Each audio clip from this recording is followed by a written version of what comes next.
Hello, welcome back students. Myself advocate Chetna Chauhan. आज मैं आपको इस लेक्चर सीरीज़ में ऑर्डर 5 के बारे में डिटेल के अंदर हम डिस्कस करने जा रहे हैं। जैसा कि मैंने आपको पिछले लेक्चर के अंदर ऑर्डर 1, 2, 3 और 4 बेहद डिटेल के अंदर बताए हैं। आप प्लीज़ जाकर उनको देखिए।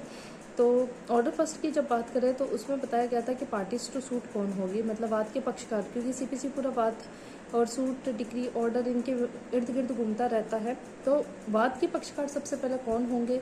दूसरे ऑर्डर के अंदर हमने पढ़ा था कि पार्टी फ्रेमिंग ऑफ सूट क्या होगी, वाद की विरचना क्या होगी। ऑर्डर 3 में हमने पढ़ा था रिकॉग्नाइज एजेंट और प्लीडर कौन होंगे, मान्यता प्राप्त अभिकर्ता और प्लीडर किसी माना गया है।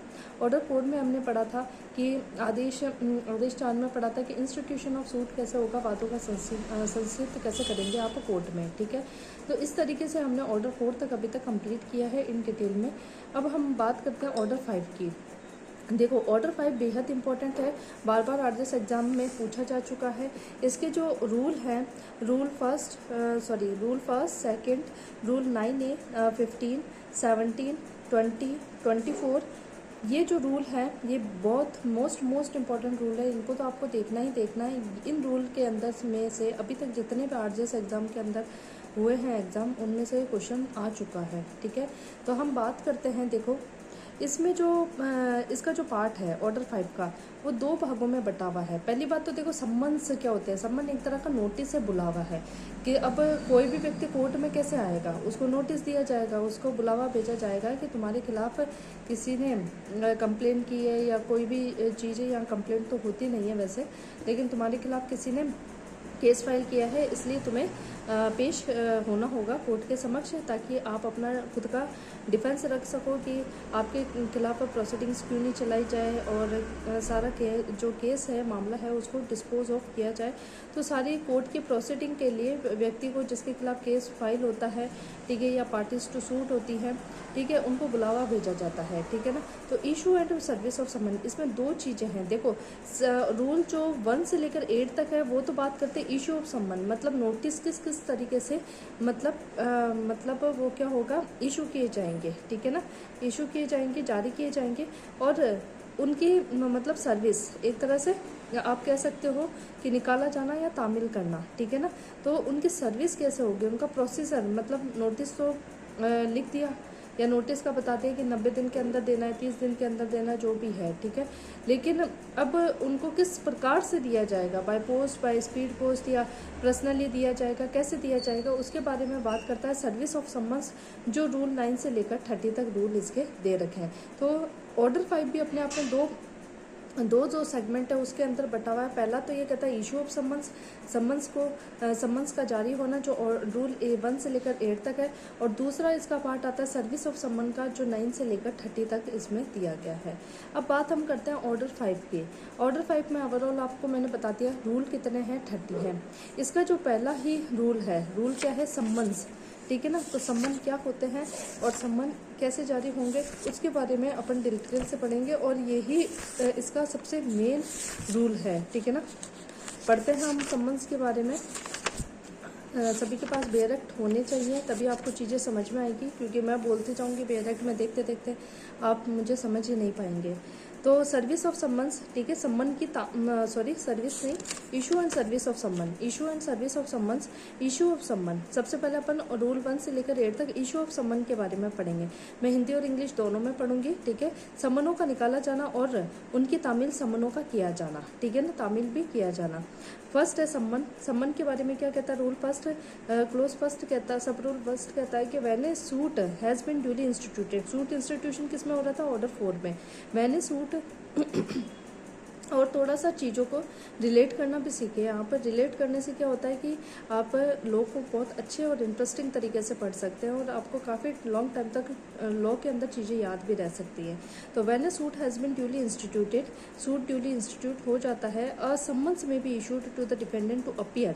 तो फिर डिफेंडेंट जो प्रतिवादी होता है उसको बुलाने के लिए सम्मन, एक तरह का नोटिस जारी किया जाता है, एंड आंसर द क्लेम, और अपना पक्ष रखने के लिए उसे बोला जाता है, and to file the written statement. अब देखो, 2 चीज़ें होती है, और इसमें देखो प्लेंटिफ क्या फाइल करता है, जो एक तरह से कह सकते हैं वो कोर्ट के सामने जो सीआरपीसी के अंदर कंप्लेंट होती है, एफआईआर होती है, वहाँ पर प्लेंट की तरफ से क्या होता है, प्लेंटिव की तरफ से प्लेंट होता है और प्रतिवादी जो होता है डिपेंडेंट, उसकी तरफ से रिटर्न स्टेटमेंट फाइल किया जाता है कोर्ट के अंदर। ठीक है, तो यहाँ पर जो प्लेंट फाइल किया जाता है उसके अगेंस्ट में रिटर्न स्टेटमेंट फाइल करने के लिए उसको सम्मन भेजा जाता है, किसको, प्रतिवादी को, डिफेंडेंट को, कि to file the return statement of his defence, कि वह अपना पक्ष रखे, डिफेंस रखे एंड प्रतिरक्षा करे।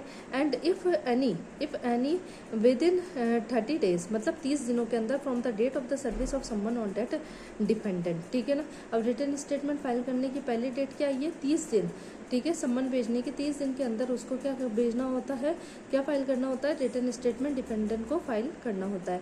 Provided that no such summons shall be issued when a dependent has appeared at the presentation of a plaint and admitted the plaintiff's claim. लेकिन इसमें ये कह रखा है कि जब प्रतिवादी खुद ही मतलब वाद पत्र जब प्लेंट पेश किया जाता है तब ये मतलब अपीयर हो जाता है। ठीक है ना, प्लेंट पेश करते ही क्या हो जाता है, अपीयर हो जाता है। ठीक है ना, तब संबंध इशू करने की ज़रूरत नहीं होती है। ठीक है, फिर बाद में है provided further that where the dependent है fails to file the return statement within the set period of 30 days. अब रिटर्न स्टेटमेंट मान लो डिपेंडेंट उसने आलसी है, 30 दिन के अंदर उसने रिटर्न स्टेटमेंट फाइल ही नहीं किया डेट ऑफ इशू ऑफ सम्मन के।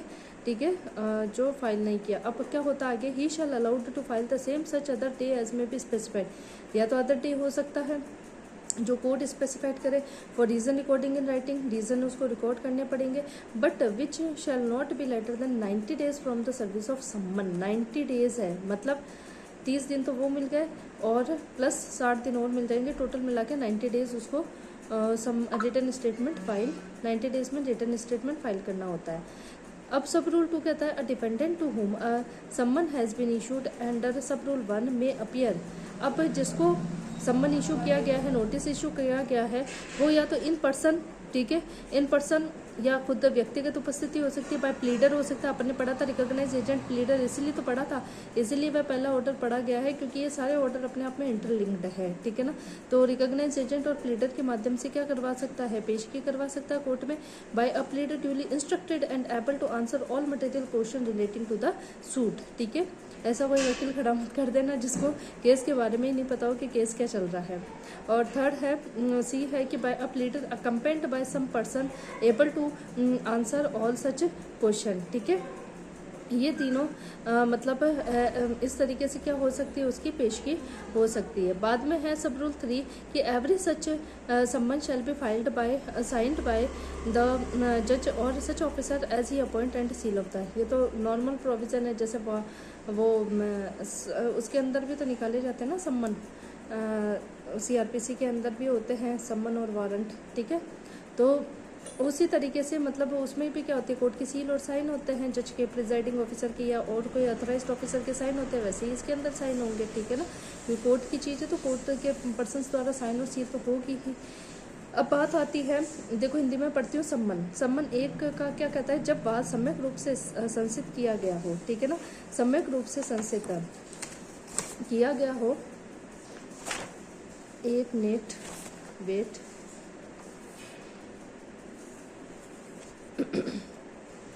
जब बात सम्यक रूप से संसित किया जा चुका हो तब उस प्रतिवादी पर सम्मन की तामील की तारीख के 30 दिन के भीतर उपसंजात मतलब अपीयर होना होता है और दावे का उत्तर मतलब अपने रिटर्न स्टेटमेंट का उत्तर देगा। ठीक है, क्लेम करेगा, अपनी प्रतिरक्षा डिफेंस देगा। प्रतिरक्षा का लिखित कथन यदि कोई हो फाइल करने के लिए सम्मन निकाला जा सकेगा। मतलब सम्मन इशू ही इसलिए किया जाता है कि डिफेंडेंट क्या करे, 30 दिनों के अंदर अपना रिटर्न स्टेटमेंट फाइल करे और कोर्ट के सामने अपीयर हो, पेश हो, उपसंजात हो। परंतु जब प्रतिवादी वाद पत्र के उपस्थित किए जाने पर ही उपसंजात हो जाता है, मतलब जैसे ही अपन ने ऑर्डर 4 के अंदर रूल फर्स्ट में यही तो पढ़ा था कि मतलब सूट कैसे इंस्टीट्यूशन होगा, बाय प्रेजेंटेशन ऑफ प्लेंट। ठीक है ना, तो जब प्रेजेंटेशन ऑफ प्लेंट हुआ, जब प्लेंट वाद पत्र अपन ने दाखिल कर दिया, उसी टाइम क्या हो जाता है, डिपेंडेंट अपीयर हो जाता है कोर्ट में। ठीक है, पेश हो जाता है, उपसंजात हो जाता है, तब कोई भी सम्मन नहीं निकाला जाता। तब फिर जरूरत ही क्या है, अपन ने सम्मन निकाला क्यों था, डिपेंडेंट को बुलाने के लिए तो निकाला था। अब डिपेंडेंट तो खुद ही पेश हो गया। ठीक है, आगे पढ़ते हैं। परंतु ये भी कि जहां प्रतिवादी 30 दिन की उक्त अवधि के भीतर लिखित कथन फाइल करने में असफल रहता है, लिखित कथन मतलब रिटन स्टेटमेंट फाइल करने में असमर्थ रहता है, यहाँ उसे किसी दिन को फाइल करने के लिए अनुज्ञात किया जाना हो जो न्यायालय, मतलब कोई भी अन्य दिन जो न्यायालय उचित समझे वहाँ पर उसका आगे बढ़ा सकती है डेट, और लेख जो कारण है उनको लेखबद्ध करेगा, विनिर्दिष्ट किया जाएगा, किंतु जो सम्मन की तामील की तारीख के 90 दिनों के भीतर नहीं होगा। मतलब पहले कितना दिया था, जो सम्मन की तारीख है उससे 30 दिन दिए थे, और ओवरऑल अगर लगता है कि 30 दिन के अंदर वो लिखित कथन फाइल नहीं करता है तो 90 दिन की अवधि उसको और मिल जाएगी। मतलब 90 दिन की अवधि और नहीं, 90 दिन ओवरऑल उसको मिल जाएंगे रिटर्न स्टेटमेंट फाइल करने के बाद। ठीक है, अब देखो हुआ क्या। ठीक है, तो कई बार होता है कि अब 90 दिन के अंदर भी उसने फाइल नहीं किया, ठीक है ना, तो फिर क्या इसका इफेक्ट क्या होगा कि डिफेंडेंट का जो राइट होता है रिटर्न स्टेटमेंट फाइल करने का, ठीक है ना, तो उसका राइट क्या हो जाएगा, जब्त हो जाएगा, फॉरफिट हो जाएगा। आया समझ में। फिर इसमें दे रखा है कि डिफेंडेंट को मान लो नोटिस मिल गया, तो अब क्या करे, तो या तो वह स्वयं उपस्थित हो, ठीक है, जब प्रतिवादी जिसके नाम उपनियम 1 के अधीन सम्मन निकाला गया है स्वयं या ऐसे प्लीडर द्वारा, बाय प्लीडर उपस्थित हो सकता है, या फिर ऐसे प्लीडर द्वारा जो सम्यक रूप से अनुदिष्ट हो और वाद से संसित के सभी सारवान प्रश्नों का उत्तर देने में के लिए समर्थ हो, और ऐसे प्लीडर द्वारा जिसके साथ ऐसा कोई व्यक्ति है जो ऐसे सभी प्रश्नों का उत्तर देने के लिए समर्थ उपसंजात हो सकेगा। ठीक है ना, प्लीडर के साथ कोई और व्यक्ति भी आ सकता है जो ऐसे मटेरियल क्वेश्चन का क्या देते, आंसर देते, तो ये व्यक्ति मतलब इन व्यक्तियों के द्वारा डिपेंडेंट की क्या हो सकती है, उपसंजाति हो सकती है, अपीयरेंस हो सकती है। थर्ड में ये क्या रखा था कि जो भी सम्मन होंगे उन पर न्यायालय के जज या जो भी अधिकारी है, ठीक है ना, ऑफिसर अपॉइंटेड है, उनके हस्ताक्षर होंगे और न्यायालय की मुद्रा होगी। ठीक है, हर ऐसा सम्मन न्यायाधीश पर या ऐसे अधिकारी द्वारा जो वह नियुक्त करे हस्ताक्षरित होगा और वह उस पर न्यायालय की मुद्रा भी लगी होगी। तो ये रूल फर्स्ट था।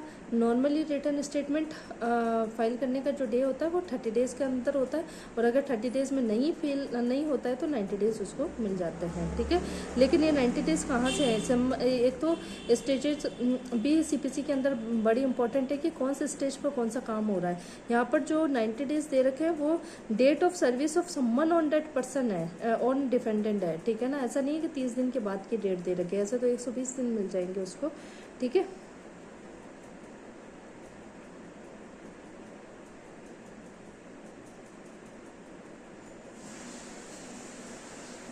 अब देखो ये भी है ना, 90 दिन भी अगर और भी इसके अंदर है, आपने एक मतलब एक पढ़ा होगा 148, इसके अंदर जो सेक्शन है 148 अनलार्जमेंट ऑफ टाइम, समय का बढ़ाया जाना, जिसके अंदर कोर्ट के डिस्क्रिशनरी पावर है पूरी सीपीसी के अंदर। अगर कोर्ट को लगता है समय का बढ़ाया जाना चाहिए तो 30 दिन के लिए किसी भी स्थिति में कोर्ट क्या कर सकती है, 30 दिन बढ़ा सकती है। अब बाद में है रूल सेकंड कहता है कि copy of a plaint annexed to summon. अब प्लेंट की कॉपी सम्मन के साथ भेजी जानी चाहिए, समझ गए। ठीक है, और इसीलिए अपने पढ़ा था ना rule first, order 4 rule first में पढ़ा था, सम्मन डुप्लीकेट में फाइल होता है। यहाँ सम्मन की जो कॉपी है वो साथ में जाएगी, प्लेंट की जो कॉपी है वो सम्मन के साथ जाएगी। ठीक है, सम्मनों से उपावत वादपत्र की प्रति प्रत्येक सम्मन के साथ वादपत्र में एक प्रति होगी। ठीक है, आगे है टाइटल बेस्ड क्वेश्चन, आंसर था इसका। फिर है रूल था ये। फिर रूल 3 कहता है कि कोर्ट में order defendant to plaintiff to appear in person. ठीक है, तो रूल 3 है इसका ऑर्डर 5 का कि कोर्ट में ऑर्डर डिपेंडेंट टू डिपेंडेंट और plaintiff to appear in person. ठीक है, थोड़ा सा हो सकता है आवाज़ फ्लक्चुएट हो, क्योंकि मैं लगातार कंटिन्यू बोलने का काम करती हूँ, तो थोड़ा बहुत आवाज़ ऊपर नीचे हो सकती है, प्लीज़ कॉर्पोरेट। ठीक है, तो टू अपीयर इन पर्सन, अब कोर्ट मतलब डिपेंडेंट और प्लेंटिफ को ये कह सकता है कि आपको इन पर्सन ही उपस्थित होना पड़ेगा, बाय प्लीडर या बाय किसी अदर पर्सन के थ्रू आप मतलब उपस्थित कोर्ट के अंदर नहीं हो सकते। पढ़ते हैं इसके सब रूल फर्स्ट और सेकंड।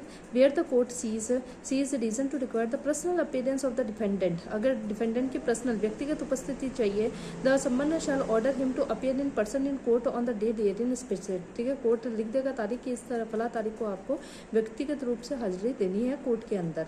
अब टू है इसका, where the court sees reason to require the personal appearance of the plaintiff on the same day it shall make an order for such appearance. और अगर लगता है प्रतिवादी के साथ साथ वादी की भी उसी दिन मान लो व्यक्तिगत उपस्थिति चाहिए कोर्ट को, तो कोर्ट उसके लिए वादी के लिए भी क्या करेगा, डेट स्पेसिफाइड कर देगा। पढ़ते हैं अपन इसको हिंदी में। न्यायालय प्रतिवादी या वादी को स्वयं उपसंजात होने के लिए आदेश दे सकेगा। पहला, जहां न्यायालय के पास प्रतिवादी की सविय मतलब पर्सनल उपसंजाति अपीयरेंस अपेक्षित करने के लिए कारण हो, वहां सम्मन द्वारा यह आदेश दिया जाएगा कि सम्मन में विनिर्दिष्ट तारीख को वह न्यायालय में स्वयं उपसंजात हो। दूसरा ये कहता है कि जहां न्यायालय के पास वादी कि उसी दिन सविय उपसंजाति अपेक्षित करने के लिए कारण हो, वहां वह ऐसी उपसंजाति के लिए आदेश करेगा। ठीक है। रूल 4 इसका कहता है कि no party to be ordered to appear in person unless resident within certain limits. अब इसमें क्या रखा है कि अगर जो कोर्ट का जो एक दायरा होता है, अगर उधर उस दायरे के अंदर मान लो कोई पार्टी है नहीं, ठीक है, तो वहाँ पर उसकी पर्सनल अपीयरेंस के लिए ऑर्डर नहीं देगी। कहते हैं किसी भी पक्षकार को स्वयं उपसंजात होने के लिए तब तक आदेश नहीं किया जाएगा जब तक कि वह किन्हीं निश्चित सीमाओं के भीतर निवास नहीं करना होना चाहिए, मतलब निश्चित सर्टन लिमिट्स होनी चाहिए रेजिडेंट करने की, निवास करने की। पढ़ते हैं अपन, no party shall be ordered to appear in a person unless he reside within the local limits of the courts. अगर लोकल ओरिजिनल जुरिस्डिक्शन में है तब तो उसी को दे देंगे कि आप व्यक्तिगत रूप से उपस्थित हो। जैसे कोई व्यक्ति है उदयपुर का ही है और उदयपुर के अंदर केस चल रहा है, तो उसको व्यक्तिगत रूप से बुलाने का, इन पर्सन बुलाने का ऑर्डर, आदेश कोर्ट जारी कर सकता है। ठीक है। तो न्यायालय की मामूली सीमा आरंभिक अधिकारिता, आरंभिक मतलब ओरिजिनल जुरिस्डिक्शन। ओरिजिनल जुरिस्डिक्शन का मतलब होता है पहली बार जो केस है जिस कोर्ट के अंदर जाता है वो उसका ओरिजिनल जुरिस्डिक्शन है। जैसे कि कुछ केसेस ऐसे होते हैं जहाँ पर है ना, जैसे कुछ अब एग्जैक्ट अभी इतना याद नहीं आ रहा, बाकी कुछ केसेस ऐसे होते हैं जिनको जैसे हाई कोर्ट ही एंटरटेन कर सकता है। सबसे पहले जाएंगे तो हाई कोर्ट के अंदर ही जाएंगे ऐसे मामले। ठीक है। तो ऐसे जो मामले होते हैं उनका ओरिजिनल जुरिस्डिक्शन होता है कि पहला जो उनका जो एंटरटेन करने का जो दायरा है कोर्ट का, वो कोई निश्चित कोर्ट ही है। ठीक है। और मैं समझाती हूँ। देखो आरंभिक अधिकारिता क्या होती है, देखो और एग्जाम्पल है कि ओरिजिनल जुरिस्डिक्शन का मतलब क्या होता है, सीधे उसी कोर्ट के अंदर जाना है, पहली बार जिस कोर्ट के अंदर फाइल किया गया है, और वही कोर्ट शुरुआत से सुनकर उसे क्या करता है, डिसाइड करता है। जैसे कुछ केसेस ऐसे होते हैं जैसे जिनमें ओरिजिनल जुरिस्डिक्शन होता है, जैसे कि आपको पता है अगर यहाँ की बात की जाए, राजस्थान की बात की जाए, तो 5 लाख या 5 लाख से ऊपर के मामले डिस्ट्रिक्ट कोर्ट के अंदर जाते हैं। सिविल कोर्ट जो होते हैं डिस्ट्रिक्ट कोर्ट उनके अंदर जाते हैं। ठीक है। तो अगर मान लो कोई रिकवरी का मामला है, 10 लाख का मामला है, तो वो डायरेक्ट जूनियर और सीनियर जो डिवीज़न जज है, ठीक है ना, सिविल जज है, उनके अंडर में नहीं जाएगा। ठीक है। और डायरेक्ट कहाँ जाएगा, डिस्ट्रिक्ट जज के पास ही केस जाएगा। ठीक है। तो इस तरीके का ओरिजिनल जुरिस्डिक्शन किसके पास आया, डिस्ट्रिक्ट कोर्ट के पास आया। इसी तरीके से कई बार क्या होता है कि एक के स्टेट वर्सेस स्टेट का मामला होता है, जैसे पंजाब और हरियाणा, ठीक है, दोनों का आपस में कोई मतभेद है, पंजाब और हरियाणा, या चलो राजस्थान और हरियाणा ले लेते हैं, राजस्थान वर्सेस हरियाणा है। ठीक है ना। तो अगर कोई स्टेट टू स्टेट का कोई मैटर है, तो जैसे ओरिजिनल जुरिस्डिक्शन किसके पास है, सुप्रीम कोर्ट के पास है। ऐसे ही रिट पिटीशन के अंदर ओरिजिनल जुरिस्डिक्शन किसके पास है, रिट पिटीशन के डिस्ट्रिक्ट कोर्ट कर सकता है एंटरटेन, नहीं, डायरेक्ट कौन करता है, हाई कोर्ट एंटरटेन करता है। ठीक है। तो इसी तरीके से मतलब इसको जो मूल जो अधिकारिता के क्षेत्र में आता है उसे ओरिजिनल जुरिस्डिक्शन कहते हैं, जहाँ शुरू से ही केस चलता है, फाइल होता है और वहीं से डिसाइड किया जाना शुरू होता है। ठीक है ना। तो वो होती है ओरिजिनल जुरिस्डिक्शन में हो। ठीक है। फिर without such limits but at a place less than 50 or where there is a railway or steamer communication or other established public convenience for 5/6 of the distance between the place where he resides and the place where the is situated and less than 200 miles from the distance of the court house। मतलब बता रखा है कि अगर कोई जगह है जहाँ पर, अगर कोई ऐसी जगह है, ठीक है, without such limit but at a place less than 50 और वेयर देयर इज प्लेट, ठीक है, सीमाओं के बाहर तो है। ठीक है। मान लो उदयपुर के बाहर है, लेकिन उदयपुर के बाहर कितना है, ठीक है, 50 मील से कम, 50 मील से कम हो, या तो उदयपुर से बाहर है तो 50 मील से कम हो तो उदयपुर का कोर्ट एंटरटेन कर लेगा, या फिर क्या होता है कि 50 मील से या फिर क्या हो सकता है कि 1/6 है, या फिर क्या कह सकता है कि एक छः उस स्थान जहाँ न्यायालय स्थित है उसका 5/6, ठीक है, सॉरी 5th 6th 5/6 दूरी तक रेल या स्टीमर संचार या अन्य स्थापित लोक परिवहन 200 मील से कम दूर पर हो, ठीक है ना, तब फिर 200 मील से कम दूरी पर माना जाएगा, ठीक है। फॉर एग्जाम्पल, ठीक है, तो इस तरीके से अगर आउटसाइड लिमिट के अंदर है तो या तो 50 मील के अंदर हो या फिर 200 मील तक अंदर। 200 मील के अंदर तब होगा जब 5/6 डिफरेंस होगी, 5/6 डिफरेंस होगी अगर कोई भी रेलवे स्टेशन है, ठीक है, उसके रेजिडेंस है या कोर्ट एरिया के बीच में, ठीक है। अब बात आती है रूल 5 की। रूल 5 कहता है कि summon to be either to settle issue और फॉर फाइनल डिस्पोजल। अब अपन ने सम्मन भेजे, अपन को नॉर्मली तो पता है सम्मन क्यों भेजे, उसको बुलाने के लिए, डिफेंडेंट और प्लेंटिफ को बुलाने के लिए। वैसे नॉर्मली डिफेंडेंट को बुलाने के लिए रिटन स्टेटमेंट फाइल करने के लिए सम्मन भेजे जाते हैं, लेकिन बात आती है कि सम्मन मेन पर्पस क्या है सम्मन भेजने का, कि सेटलमेंट ऑफ इश्यूज को सेटलमेंट करना and final disposal of suit, ये इंपॉर्टेंट है, ठीक है ना। सम्मन क्यों भेजे जाते हैं, फॉर सेटलमेंट ऑफ इशू को सेटल करना, ठीक है, और विवादकों का स्थिरीकरण करने के लिए या फिर फाइनल डिस्पोज ऑफ या अंतिम निपटारे के लिए किया जा सकता है, ठीक है। पढ़ते हैं अपन, the court shall determine at the time of issuing the summons whether it for the settlement. Court खुद ही बताएगा कि ये जो सम्मन इशू किए जा रहे हैं, ये नोटिस सेटलमेंट ऑफ इशू के लिए किए जा रहे हैं या फिर final disposal of the suit के लिए इशू किए जा रहे हैं नोटिस, है ना। And the summon shell contain a direction accordingly, और जो भी बात होगा या तो सेटलमेंट ऑफ इशू होगा तो सेटलमेंट ऑफ इशू लिख देंगे, अगर for final disposal of suit होगा तो फाइनल डिस्पोजल ऑफ सूट लिख देंगे, ठीक है। इस तरीके से मतलब कोर्ट ये बताएगा कि किसके लिए सम्मन इशू किए जा रहे हैं, ठीक है। अब आगे अपन पढ़ते हैं कि provided eight in every suit heard by a court और small causes the summon shall B for the final of the issue. ये बहुत इंपॉर्टेंट है। अगर स्मॉल कोजेस कोर्ट ने अगर कोई सम्मन इशू किया है, कोई नोटिस जारी किया है, तो वो सेटलमेंट ऑफ इशूज़ के लिए कभी नहीं करेगा। याद रखना, for final disposal of suit के लिए ही इस स्मॉल कोर्ट जो कोजेस कोर्ट होती है वो फाइनल डिस्पोजल ऑफ सूट के लिए ही सम्मन इशू करती है, बाकी नहीं करती है, सेटलमेंट ऑफ इशूज़ के लिए नहीं करती है, ठीक है ना। तो सेटलमेंट ऑफ इश्यूज होते क्या है कि कोर्ट जब ये तय करता है कि दोनों पार्टीज प्लेंटिफ और डिफेंडेंट के बीच में असली विवाद किन किन पॉइंट पर था, ठीक है ना, what are the points of issues, ठीक है ना, वो होता है सेटलमेंट ऑफ इश्यूज, ठीक है ना। कोर्ट बहुत सारी बातें होती है, ठीक है, केस के अंदर, ठीक है, और वो कोर्ट के समक्ष आती है, तो कोर्ट उनके इम्पोर्टेंट किस बात को लेकर उनके बीच में विवाद है, झगड़ा है, उनको डिसाइड करती है, और वो ही डिसाइड करना होता है जिन्हें हम इशू बोल देते हैं, ठीक है ना, कि what is the main issue in this case, ठीक है। अब बात आती है जैसे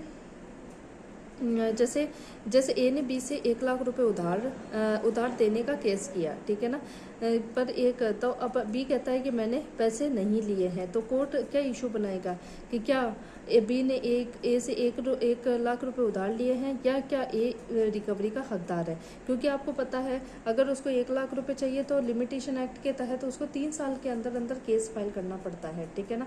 और मान लो 3 साल के अंदर केस का फाइल नहीं किया, टाइम बार्ड हो गया, आगे अपन पढ़ेंगे ऐसी चीज़ें, प्लेंट लौटा दिया जाता है, प्लेंट खारिज हो जाता है, ठीक है। तो अब जब रिकवरी का ही हकदार नहीं है ए, मान लो टाइम बार्ड डेब्ट है, तो यहाँ पर ही देखा जाता है कि उसके इशू, यही जो चीज़ें होती है उनको क्या कहते हैं हम, सेटलमेंट ऑफ इश्यूज माना जाता है, ठीक है। आगे अपन पढ़ते हैं, थोड़ा इसको हिंदी में पढ़ लूँ। सम्मन या तो विवादकों के स्थिरीकरण के लिए या फिर अंतिम निपटारे के लिए होगा। रूल 5, ठीक है, नियम 5 कहता है कि न्यायालय सम्मन निकालने के समय यह अवधारित करेगा कि क्या वह केवल विवादकों के स्थिरीकरण के लिए होगा या फिर वाद के अंतिम निपटारे के लिए होगा, और सम्मन के तदनुसार निर्देश अंतर्विष्ट होगा। परंतु लघु वाद न्यायालय स्मॉल कोजेस कोर्ट सुने जाने वाले हर वाद में सम्मन वाद के अंतिम निपटारे के लिए जारी होगा, ठीक है। रूल 6 है fixing day for appearance of defendant. अब डेट तो बताएगा ना उसके अंदर कि कब आपको आना है कोर्ट के अंदर, तो डिफेंडेंट को बताएगा। The day under sub rule 1 of rule 1 shall be fixed with reference to the current business of the court, the place of the residence of the defendant and the time necessary for the service of the summon, and the day shall be so fixed as to the allow the defendant sufficient time to enable him to answer and appear on such day. मतलब इतना समय तो दिया जाएगा उसको कि वह उस प्रॉपर समय के अंदर अपने आप को कोर्ट के समक्ष उपस्थित कर सके और आंसर कर सके, अपना डिफेंस पेश कर सके। ऐसा नहीं है कि जल्दबाजी में उसको समय ही नहीं दिया और कोर्ट के सामने पेश की करवा ली, प्रतिरक्षा के लिए उसको समय नहीं दिया, ऐसा नहीं होगा। क्योंकि ये सब कुछ ये सारा ये ऑर्डर 5 चलता ही उसी पे ही है, नेचुरल जस्टिस के सिद्धांत पर चलता है, ऑडी अल्ट्रम पार्टम, ठीक है ना। दूसरे पक्ष को भी सुनो और दूसरे पक्ष को सुनने के लिए ही सम्मन इशू किए जा रहे हैं, ठीक है। अब बात है रूल 6 की, हिंदी में पढ़ती हूँ मैं। प्रतिवादी की उपसंजाति के लिए दिन नियत किया जाना, नियत मतलब फिक्स किया जाना। नियम 1 के उपनियम 1 के अधीन दिन न्यायालय के चालू कारोबार, जो भी नॉर्मल रूटीन का जो कामकाज होता है न्यायालय के अंदर, प्रतिवादी के निवास स्थान और सम्मन की तामील के लिए आवश्यक समय के प्रति निर्देश से नियत किया जाएगा, ठीक है। डे फिक्स कर देगा और वह दिन ऐसे नियत किया जाएगा कि प्रतिवादी को ऐसे दिन उपसंजात होने या और उत्तर देने को समर्थ होने के लिए पर्याप्त समय मिल जाए, ठीक है ना। उसको आंसर करने के लिए, उसको डिफेंस रखने के लिए, रक्षा करने के लिए उसको प्रॉपर समय, ठीक है, उचित समय मिल जाए है, ऐसा ध्यान रखिएगा कोर्ट, ठीक है। अब बात आती है और रूल 7 की। रूल 7 कहता है कि summons to order defendant to produce document relied on by him, ठीक है ना। जिन पर वह क्या करता है, मतलब निर्भर करता है, जिन पर विश्वास है कि हाँ ये पेश करूंगा तो मैं कोर्ट केस जीत जाऊंगा, ठीक है ना। नॉर्मली रिलाई का मतलब तो वही होता है विश्वास करना, मतलब यहाँ पर है निर्भर होना, ठीक है ना। जिन पर वो निर्भर करता है कि ये सबूत है और ये सबूत मेरे को बचा लेंगे, ठीक है, तो वो डॉक्यूमेंट। तो the summons to appeal and answer shall order the defendant to produce all document or copy thereof specified in the 1A of order 8। अपन पढ़ेंगे आगे ऑर्डर 8 का 1A, उसके अंदर जितने भी स्पेसिफाइड बता रखे हैं डॉक्यूमेंट, वो सारे के सारे डॉक्यूमेंट क्या करेगा, डिफेंडेंट पेश करेगा, जिनके ऊपर वो निर्भर करता है, रिलाई करता है, इन हिज पोजीशन, जो उसके पोजीशन में है, और power upon which he intends to rely in support of the case, जो उसके पोजीशन ऑफ पावर में है। मतलब उसके पास जितने भी सबूत होगा वो क्या करेगा, उनको मतलब उनको पेश करने के लिए मतलब सम्मन भेजा जाएगा। सम्मन प्रतिवादी को यह आदेश देगा, ठीक है, सम्मन प्रतिवादी को यह आदेश देगा कि वह दस्तावेज पेश करे जिन पर वह निर्भर करता है, ठीक है। उपसंजाति और उत्तर के लिए सम्मन के में प्रतिवादी को आदेश होगा कि वह अपने कब्जे या शक्ति में से ऐसे आदेश 8 के नियम 1 के विनिर्दिष्ट सब दस्तावेज या उनकी प्रतियों को पेश करे जिन पर अपने मामले के समर्थन में निर्भर करने का उसका आशय है, ठीक है। तो ऐसे डॉक्यूमेंट अपीयर करने का, डॉक्यूमेंट पेश करने का, ठीक है, उसको डिफेंडेंट को कहा जाएगा, सम्मन भेजा जाएगा।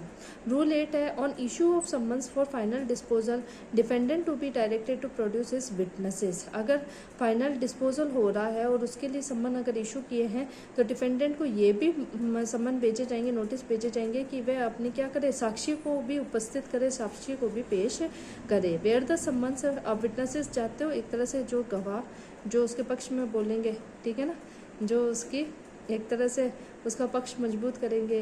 कि जैसे किसी से 1 लाख रुपए उधार लिए तो वो मना करता है कि नहीं मैंने तो उससे उधार लिए ही नहीं, तो बाकी 2 लोग और बोलेंगे उसके पक्ष में कि नहीं इसने तो उधार लिए नहीं है, तो कभी उधार लेता ही नहीं है। तो ऐसी चीज़ें, तो साक्षियों को भी बुलाएंगे।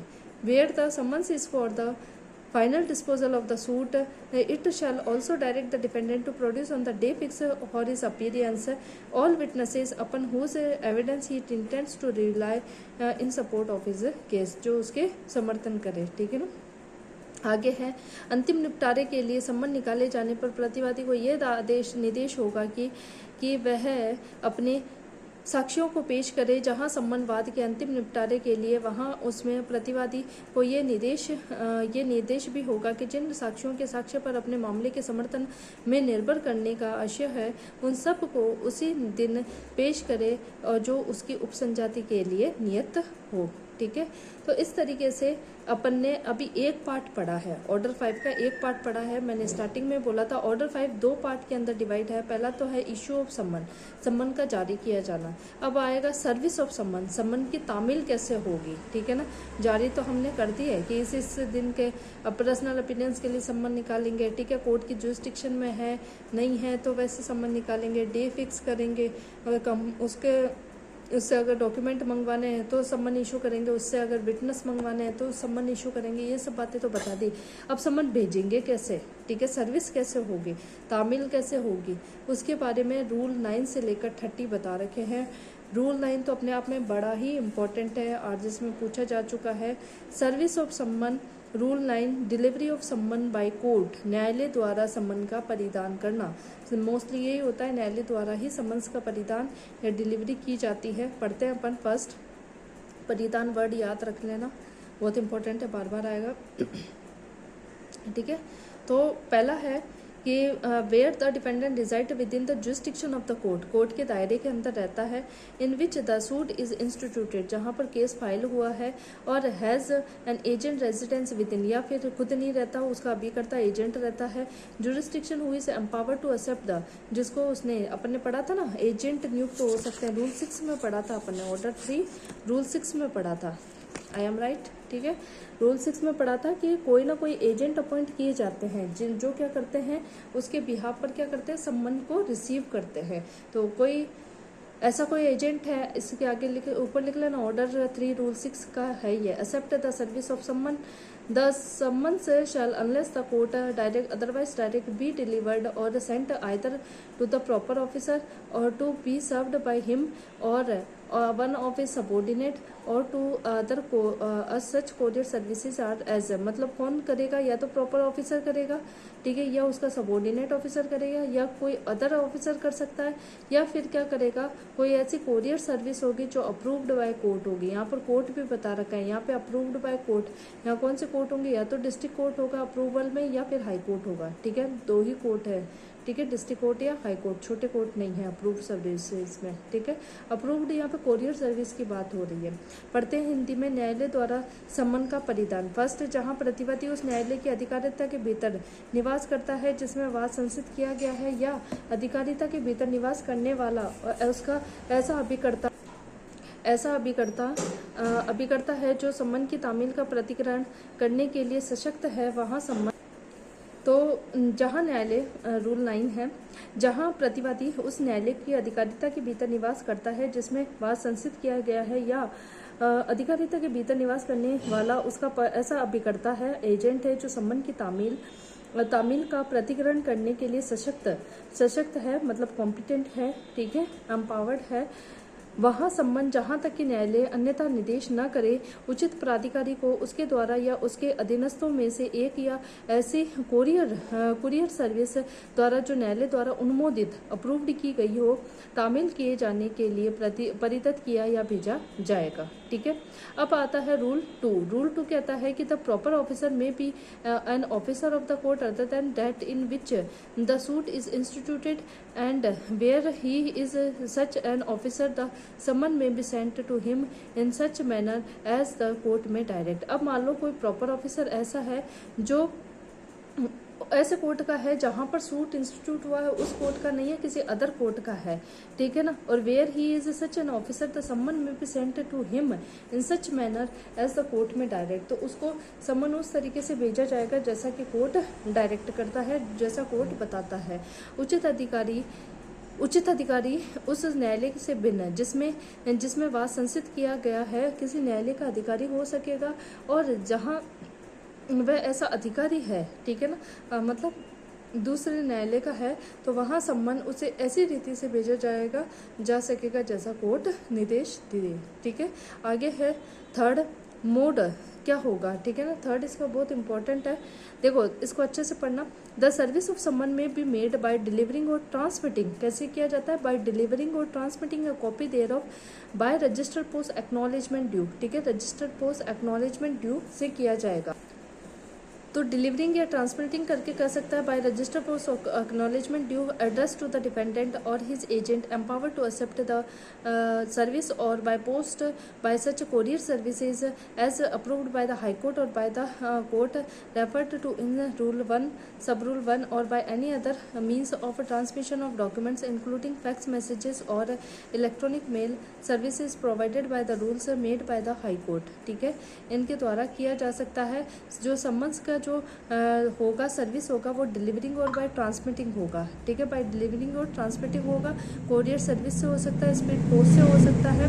ठीक है, फैक्स और टेक्स्ट मैसेज इलेक्ट्रॉनिक मैसेजेस से हो सकता है। Provided that the service of summons under the sub this sub rule shall be made at the expenses of the plaintiff. आपको पता है सीपीसी पूरा पैसे के ऊपर चलता है। ठीक है ना, यहाँ पर जो कोर्ट अपनी जेब से पैसे नहीं देगा, यहाँ पर सम्मन तामील के खर्चे कौन देगा? प्लेंटिफ देगा। ठीक है, वादी देगा। ठीक है, सम्मन की तामील प्रतिवादी या तामील का प्रतिग्रहण करने के लिए सशक्त किए गए उसके किसी अभिकर्ता को का संबोधित रसीदी रजिस्ट्री द्वारा या स्पीड पोस्ट द्वारा ऐसे कोरियर सेवा द्वारा जो न्यायालय का या उपनियम 1 में निर्दिष्ट न्यायालय द्वारा अनुमोदित हो या उच्च न्यायालय द्वारा बनाए गए नियमों में या उपबंधित दस्तावेजों में जिसके अंतर्गत फैक्स संदेश या इलेक्ट्रॉनिक डाक सेवा भी है के पारेषण के किसी अन्य साधन द्वारा उसकी एक प्रति के परिधान या पारेषण द्वारा की जा सकेगी। ठीक है ना, एक प्रति एक कॉपी दी जाएगी।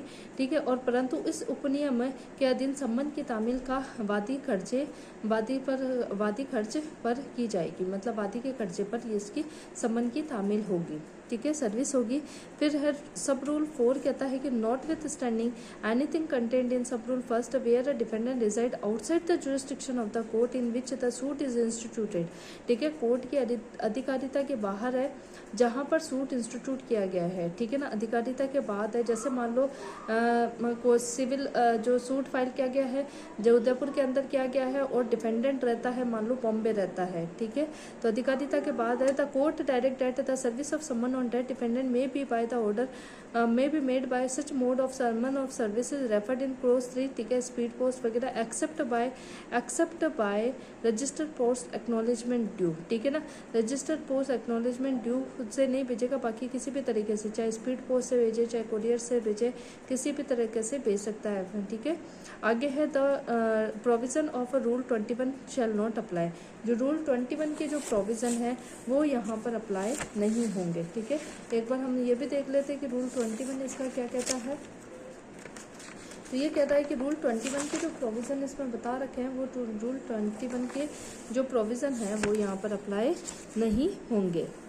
तो रूल 21 में भी ये लिखा हुआ है कि अगर कोई सम्मन अगर डिपेंडेंट को outside court jurisdiction another court को भेजना है तब फिर क्या कहता है उसके ऑफिसर द्वारा जो उसकी मतलब डिपेंडेंट के रेजिडेंट की अधिकारिता के अंदर आता है उसको भेजकर और क्या किया जा सकता है, उस पर तामील करवाई जा सकती है। अब आगे आता है सब रूल 5 इसका। ठीक है, सब रूल 5 कहता है कि व्हेन एन एक्नॉलेजमेंट और any other receipt purporting to be signed by the defendant or his agent is received by the court or postal article containing the summon is received back by the court with an endorsement purporting to have been made by a postal employee or by any person authorized by the courier service to the। अब मान लो जिसको अगर receipt मिली है, ठीक है ना, acknowledgement due की, तो वो बाद में क्या करता है, एंडोर्स करके देगा। ठीक है ना, जो भी जैसे कोरियर वाला आया तो कोरियर वाले भैया को एंडोर्स करके देगा, पोस्टमैन आया तो पोस्टमैन को एंडोर्स करके देगा। इफेक्ट दैट समवन और इस एजेंट हैड रिफ्यूज टू, और अगर मान लो उनमें से कोई जो उसका एजेंट होता है या डिपेंडेंट होता है वो सम्मन घर में है लेकिन सम्मन लेने से मना कर देता है तो सम्मन क्या माना जाएगा।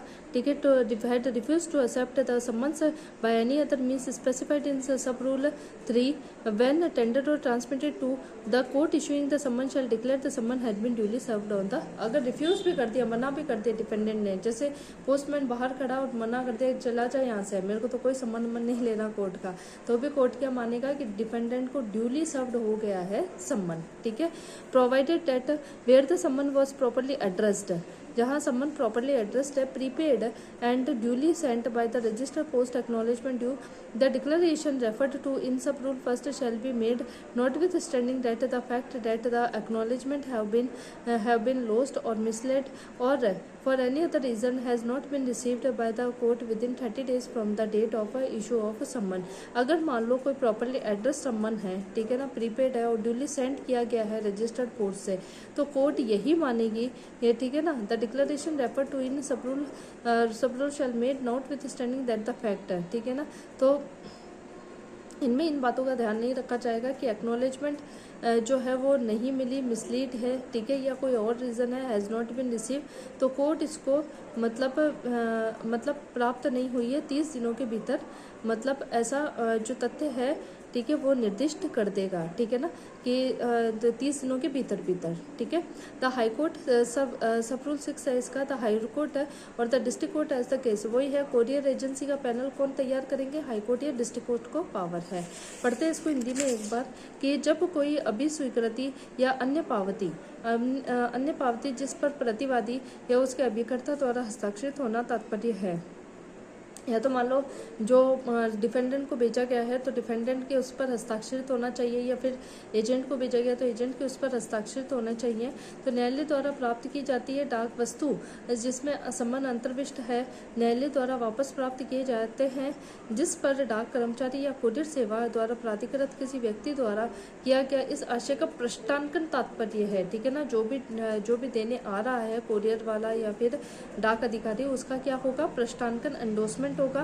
प्रतिवादी या उसके अभिकर्ता ने जब सम्मन उसे भेजे गए या पारित किए गए थे तो उस डाक या वस्तु का परिधान लेने से इनकार कर दिया।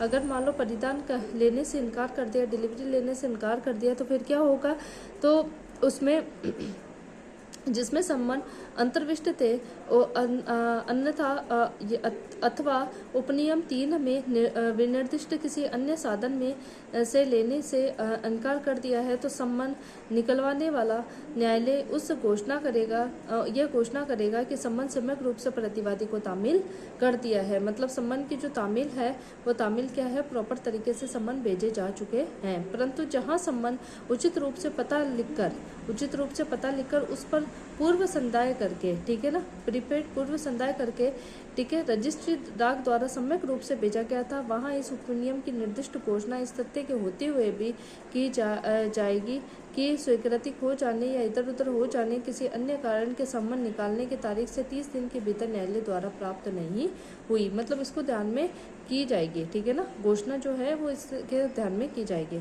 फिर है जो पैनल है, यथा स्थिति उच्च न्यायालय या जिला न्यायाधीश उपनियम 1 के प्रयोजन के लिए कुरियर अभिकरणों का पैनल तैयार करेगा। तो ये याद रखना, हाईकोर्ट और डिस्ट्रिक्ट जज है, क्या करता है, पैनल तैयार करता है। अब बात आती है 9A। 9A भी बड़ा इंपॉर्टेंट है। 9A को हिंदी भाषा में कहते हैं दस्ती तामील, ठीक है ना। बहुत सारे इसके अंदर आपको छोटी कोर्ट में उर्दू वर्ड भी बहुत देखने को मिलेंगे हिंदी से ज़्यादा, ठीक है ना। तो दस्ती तामील के बारे में पढ़ते हैं अपन। दस्ती तामील का मतलब होता है बाय हैंड क्या देना, नोटिस देना, ठीक है। 9A इंपॉर्टेंट है, पढ़ते हैं अपन 9A। Summons given to the plaintiff for service, plaintiff को वादी को ही दे दिया, ठीक है। अभी तक तो क्या करवा रहा था, 9 के अंदर कोर्ट तामील करवा रहा था, अब 9A के अंदर कौन तामील करवा रहा है, प्लेंटिफ तामील करवा रहा है। ध्यान रखना, डिफेंडेंट नहीं, प्लेंटिफ, ठीक है, प्लेंटिफ, क्योंकि प्लेंटिफ की ही रेस्पॉन्सिबिलिटी है। वैसे प्लेंटिफ क्योंकि डिफेंडेंट को तो क्या पड़ी है, वो क्यों आएगा, उसके तो विपक्ष में है सारा का सारा मामला, ठीक है ना। तो प्लेंटिफ को ही है कि डिफेंडेंट आए कोर्ट में और केस डिसाइड हो, ठीक है। तो प्लेंटिफ को मतलब सम्मन दिया जाना उसके सर्विस के लिए। 9A summons given to the plaintiff for service. First पढ़ते हैं, तो कोर्ट में in addition to the service of summons under rule 9, मतलब इन एडिशन, मतलब 9 के अंदर तो वो कर ही सकता है, मतलब कोर्ट स्वयं तो कर ही सकता है।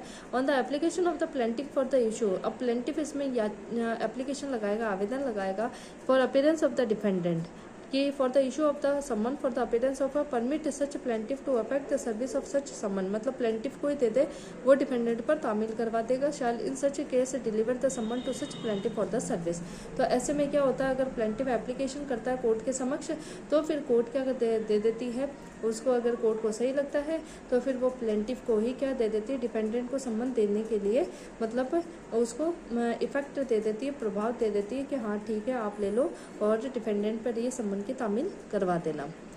न्यायालय नियम 9 के अधीन सम्मन की तामील के अतिरिक्त वादी के आवेदन पर प्रतिवादी के उपसंजात होने के लिए सम्मन जारी करने के लिए ऐसे वादी को ऐसे प्रतिवादी पर ऐसे सम्मन की तामील करने के लिए अनुज्ञात कर सकेगा। ऐसे किसी मामले में ऐसा वादी को तामील करने के लिए सम्मन परिधान कर देगा, मतलब वादी को ही दे देगा कोर्ट कि आप जाकर क्या कर दो, डिफेंडेंट के ऊपर सम्मन की तामील करवा दो। रूल 2 क्या कहता है? रूल 2 कहता है कि सब रूल 2 कहता है 9A का द सर्विस ऑफ सम्मन the such summons shall be effected by or on behalf of such plaintiff by delivering or tendering to the defendant। वही सर्विस तो कैसे होगी, डिलीवरिंग और टेंडरिंग, पर्सनली या कॉपी, ठीक है, कॉपी प्रति भेजी जाएगी, साइंड बाय द जज सच officer as may be appointed in this behalf, sealed with the court, court की सील होगी, कोर्ट ऑफिसर की साइन होंगे, by such mode of service as refer to 9(3) में जैसे रजिस्टर पोस्ट, एक्नॉलेजमेंट ड्यू और speed post, ठीक है, courier services उनके द्वारा, फैक्स, इलेक्ट्रॉनिक मेल उनके द्वारा हो सकती है। 2 ये कह रहा है कि न्यायालय के न्यायाधीश या ऐसे प्राधिकारी द्वारा जो वह इस नियुक्त करे हस्ताक्षरित और न्यायालय की मुद्रा से मुद्रांकित ऐसे सम्मनों की तामील ऐसे वादी द्वारा या उसकी ओर से उसकी एक व्यक्तिगत रूप से प्रतिवादी देकर या निविदान करके की जाएगी या तामील की ऐसी पद्धति से की जाएगी जो नियम 9 के उपनियम 3 में उल्लेखित हो, ठीक है। अब है 3rd, the provision of rule 16 and 18 shall apply to the summon personally served under this rule as if the person affecting service were a service officer, ठीक है। तो 16 और 18 अपन पढ़ लेते हैं। पहले 16 क्या कह रहा है, person serve to sign acknowledgement, ठीक है ना, मतलब एक्नॉलेजमेंट सेंड करेगा 16 के तहत तो, और 18 में ये दे रखा endorsement of time and manner of service, ठीक है ना, और प्रष्टांकन, वही प्रष्टांकन की बातें लिख रखी है, ठीक है ना, जिसको भी अगर मतलब सम्मन सर्विस से किया जा रहा है तो वो 16 और 18 के प्रावधान जो प्रष्टांकन है, एक्नॉलेजमेंट है, उनका ध्यान रखिएगा। रूल 4 है, सब रूल 4 है, इफ सच सम्मन व्हेन टेंडर्ड, ठीक है, दिए जाते हैं, is refused if the person served refuse to sign an acknowledgement of service or for any other reason such summons can not be serve personally, the court shall on the application of the party re issue such summons to be served by the court in the same manner as summons to the defendant. अब effect क्या होगा, अगर मान लो मतलब प्रतिवादी के वादी के सम्मन लेने के लिए मना कर दिया या फिर अन्य कारणों से उस पर डिपेंडेंट पर सम्मन की पर्सनली तामील नहीं हो सकी, तो फिर क्या होगा, कोर्ट तामील करवाएगा, ठीक है ना, कोर्ट वापस री इशू करेगा सम्मन, क्योंकि एक बार तो इशू हो चुका है प्लेंटिफ द्वारा, तो दोबारा कोर्ट द्वारा रूल 9 के तहत क्या होगा, इसका सम्मन का री इशू होगा, ठीक है ना। और उसमें अपन ने क्या पढ़ा था कि अगर सब रूल 5 में ये पढ़ा था कि अगर कोर्ट के सम्मन लेने से डिफेंडेंट या उसका एजेंट मना कर देता है तो क्या माना जाता है कि ड्यूली सर्व्ड माना जाता है, कोर्ट ने तो अपना काम पूरा कर दिया, ठीक है ना। अब अगर डिफेंडेंट या उसका अभिकर्ता नहीं आता है तो उसकी अलग से कार्यवाही होंगी, ठीक है। अब बात आती है, अपन हिंदी में पढ़ते हैं 4, यदि ऐसे सम्मनों को, हिंदी में भी देखो मिस्टेक है, यदि ऐसे सम्मनों को अपने निवेदित किए जाने पर प्राप्त करने से इनकार किया जाता है या तामील किया गया व्यक्ति तामील की अभिस्वीकृति पर हस्ताक्षर से इनकार करता है, ठीक है ना, कि मैं हस्ताक्षर नहीं करूंगा कि मुझे तामील हो गया है, ठीक है, किसी कारणवश ऐसे सम्मन व्यक्तिगत रूप से तामील नहीं किए जा सकते तो न्यायालय पक्षकार के आवेदन पर न्यायालय द्वारा प्रतिवादी को तामील किए जाने की रीति से तामील किए जाने के लिए सम्मनों को पुनः जारी करेगा, तो कोर्ट उसको रीइशू कर देगा सम्मन्स को। ऑर्डर रूल 10 है, रूल 10 कहता है मोड ऑफ सर्विसेज ऑफ सम्मन shall be made by the delivering और टेंडिंग, ठीक है, ध्यान रखना बार बार, डिलीवरिंग और tendering a copy of signed by the judge of officer in court he appoints in this behalf and sealed with the seal of the court। तामील का ढंग क्या होगा, सम्मन की तामील उसी की एक परिधान करनी पड़ेगी, निवेदन करनी पड़ेगी, द्वारा की जाएगी, न्यायाधीश होगा, उसका ऐसा अधिकारी होगा जो उसके निमित्त उसके नामित नियुक्त किया गया है, हस्ताक्षरित होगा और न्यायालय की उस पर मुद्रा लगी होगी। रूल 11 है सर्विस ऑन सेवरल डिफेंडेंट। अब मान लो डिफेंडेंट प्रतिवादी बहुत सारे हैं, तब कैसे होगी, save as otherwise provided where there are more than dependent one service of the summons each of the dependent. ऐसे नहीं है कि खाली रामलाल, श्यामलाल, मोहनलाल 3 जने थे और खाली श्यामलाल को देके भूल गए, नहीं, रामलाल, श्यामलाल और मोहनलाल को अलग अलग इनविटेशन भेजेंगे, ठीक है ना, सभी को भेजेंगे, ठीक है। तो अनेक प्रतिवादियों पर तामिल, अन्यथा विहित के सिवाय जहाँ एक से अधिक प्रतिवादी है वहाँ सम्मन की तामील हर एक प्रतिवादी द्वारा की जा तो सम्मन की तामील हर एक प्रतिवादी पर की जाएगी, ठीक है। रूल 12 है service to be on dependent in person when practicable on his agent, ठीक है। इन पर्सन सर्विस की जाएगी, व्यक्तिगत रूप से तामील की जाएगी डिपेंडेंट प्रतिवादी पर या उसके अभिकर्ता पर। Where it is practicable service shall be made on the dependent in person और unless he has an agent empowered to accept service और in which case service on such agent shall be sufficient, ठीक है। और अगर agent पर अभिकर्ता पर ही सम्मन की तामील करना सर्विस करना अगर सफिशिएंट है तो एजेंट तक वो कर रह जाएगा अगर उसको ड्यूली एम्पावर्ड डिपेंडेंट ने अगर कर रखा है। तो 12 है कि जब जो इसका रूल 12 है वो क्या कहता है कि जब साक्ष्य हो जब साध्य हो तब सम्मन की तामील स्वयं प्रतिवादी पर या अन्यथा उसके अभिकर्ता पर की जाएगी, ठीक है। जहाँ कहीं भी ये साध्य है कि जहाँ प्रैक्टिसेबल है कि वहाँ तामील स्वयं प्रतिवादी पर की जाएगी, किंतु यदि तामील का प्रतिग्रहण करने के लिए सशक्त उसका कोई अभिकर्ता है एम्पावर्ड उसने कर रखा है, किसी एजेंट को नियुक्त कर रखा है, तो उस पर सम्मन की तामील क्या होगी, पर्याप्त होगी, क्योंकि उसने अपना एजेंट नियुक्त कर रखा है। तो एजेंट को भेज दिया, इसका मतलब डिफेंडेंट को अपन ने क्या भेज दिया, सम्मन भेज दिया। रूल 13 क्या कहता है, services on agent by whom defendant carries on business, ठीक है ना। अब उनके ऊपर भी सम्मन की तामील हो सकती है अगर मान लो जिन्होंने अपन ने इसके अंदर जब अपन ऑर्डर 3 पढ़ रहे थे तो उसमें अपन ने एक बात पढ़ी थी कि या तो ड्यूली अपॉइंटेड हो, और अगर ड्यूली अपॉइंटेड नहीं होंगे तो वो पर्सन्स होंगे जो व्यापार उसका चलाते हों, ठीक है। तो ऐसे पर्सन को एजेंट ही माना जाता है उसका। तो फर्स्ट है कि in a suit relating to any business और work against a person who does not resident within the local limits, अगर मान लो जो लोकल लिमिट के अंदर नहीं रहते हैं, जिनके खिलाफ क्या चल रहा है, केस चल रहा है और वो कोर्ट की अधिकारिता के अंदर नहीं रहते हैं, local limit of the jurisdiction of the court from which the सम्मन इशूड, मतलब जिनको सम्मन इशू किया जाना है, सर्विस और एनी मैनेजर, तो फिर उसके किसी भी मैनेजर, किसी भी agent who at the time of the service personally carries on such business or work within the such limits shall be deemed to good service। तो ऐसा माना जाएगा कि जैसे डिफेंडेंट को ही सर्विस कर दी है, चाहे उसके एजेंट को चाहे उसके मैनेजर को, ये सम्मन की तामील की गई है। इसका सब रूल 2 कहता है कि for the purpose of this rule the master of ship shall be deemed to be the agent of the owner of the charter, ठीक है। जो शिप को चलाने वाला जो मास्टर होता है या कैप्टन होता है, वो जो चार्ट का या जो पूरे शिप का जो ओनर होता है, मालिक होता है उस जहाज का, उसका क्या माना जाएगा, एजेंट माना जाएगा। क्योंकि पहले के टाइम में, क्योंकि सीपीसी क्या है, कॉन्ट्रैक्ट से रिलेटेड जितने भी केसेस होते हैं, ठीक है, ज़्यादातर क्या होता है, एग्रीमेंट, करार वगैरह, कॉन्ट्रैक्ट, उन्हीं को ही खारिज किया जाता है। मोस्टली सिविल वादों के अंदर यही होता है। तो वहाँ पर जो पहले के टाइम में था और अभी भी है वैसे तो, लेकिन पहले के टाइम में ज़्यादातर जो माल या कार्गो जो जाते थे, शिप्स वगैरह जाती थी या उससे रिलेटेड गुड्स या जो मर्केटाइल प्रोसेसेस होती थी, तो उनमें शिप वगैरह का यूज़ किया जाता था। इसलिए ये जो सब रूल आया है 2, इसमें कहा है जो चार्टर या जिसका ओनर, जहाज का मालिक जो होता है, उसका एजेंट माना जाएगा मास्टर ऑफ शिप, ठीक है, जो उसका कैप्टन होता है, जो उसको पूरा जो चलाता है, क्योंकि मालिक तो चलाने से रहा, ठीक है, तो उसके लिए कोई ना कोई कैप्टन उसको वो नियुक्त करेगा ताकि वो जहाज को चलाए और माल या पैसेंजर या जिस भी पर्पज से उसने जहाज लिया है वो उसको पूरा करे। फिर पोत के मास्टर के बारे में इस नियम के प्रयोजन के लिए यह समझा जाएगा कि वह स्वामी या भाड़े पर लेने के लिए व्यक्ति का क्या है, अभिकर्ता है। अब रूल 14 कहता है कि सर्विस और agent in charge in suit for immovable property. Immovable property का भाई खास ध्यान रखना, आर्जेस में 3-4 बार आ चुका है इससे रिलेटेड।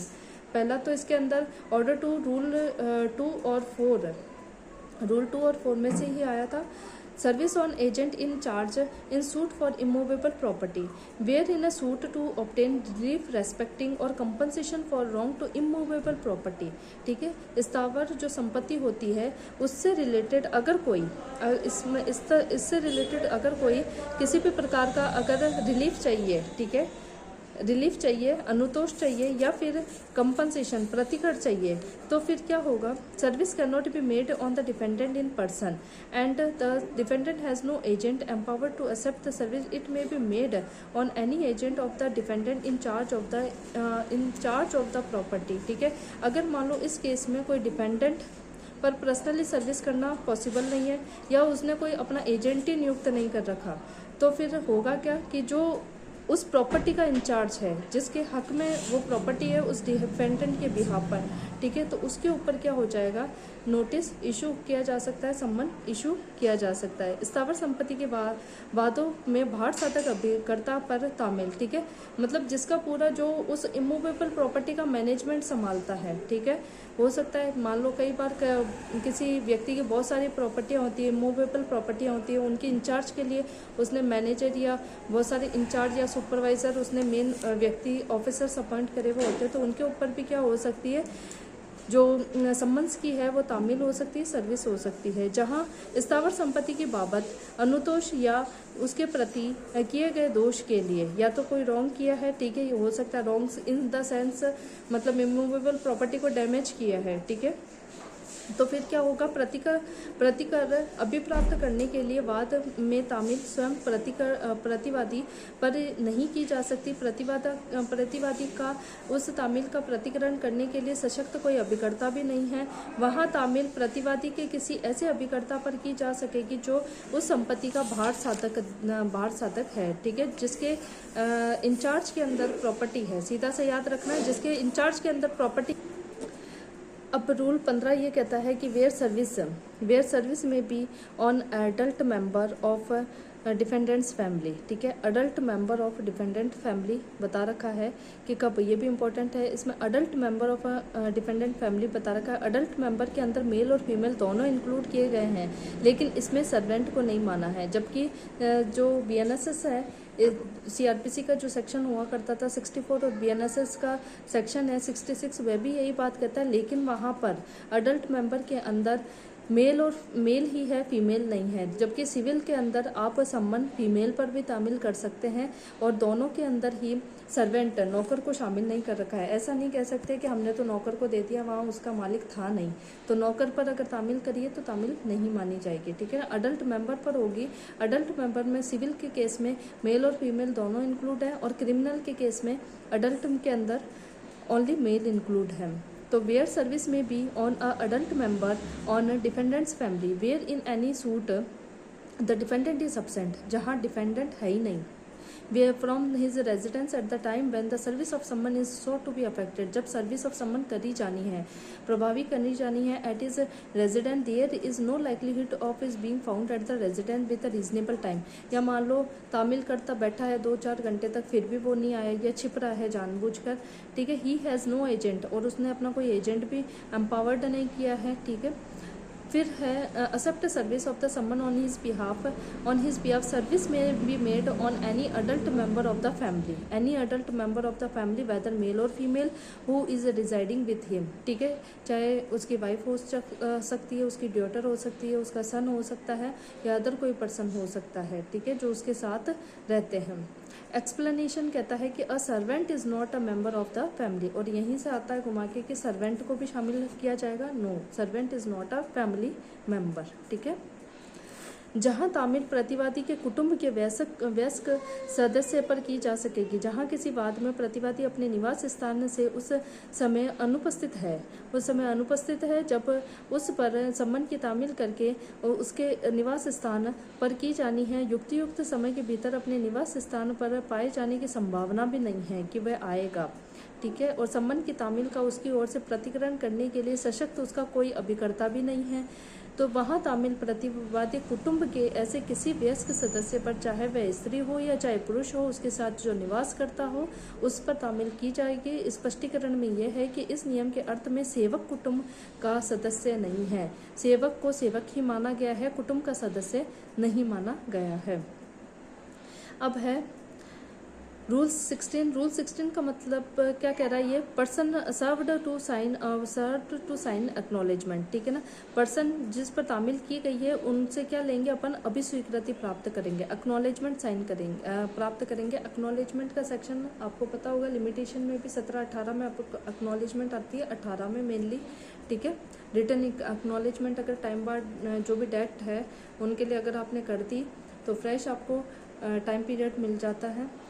और उसी बात को, एक्नॉलेजमेंट को यहाँ पर बता रखा है कि where the serving officer delivers to of tenders a copy of the summons to the dependent personally, ठीक है। Dependent to the personal, dependent को पर्सनली अगर टेंडर की जाती है कोई copy to an agent or other person on his behalf, he shall require the signature of the person to whom, जिसको डिलीवर की गई है उसके सिग्नेचर होंगे, और tender to an acknowledgement of service अंडोर्स of an original समन। जिस तरीके से कोरियर वाला आजकल OTP मांगते हैं ना, वैसे आजकल OTP वो पोस्टमैन तो आज भी साइन करवा के ले जाते हैं। एक लाते हैं फॉर्म और उसमें अपने नाम लिखे हुए होते हैं, मोबाइल नंबर लिखे हुए होते हैं, वहाँ पर अपने साइन करवा लेता है कि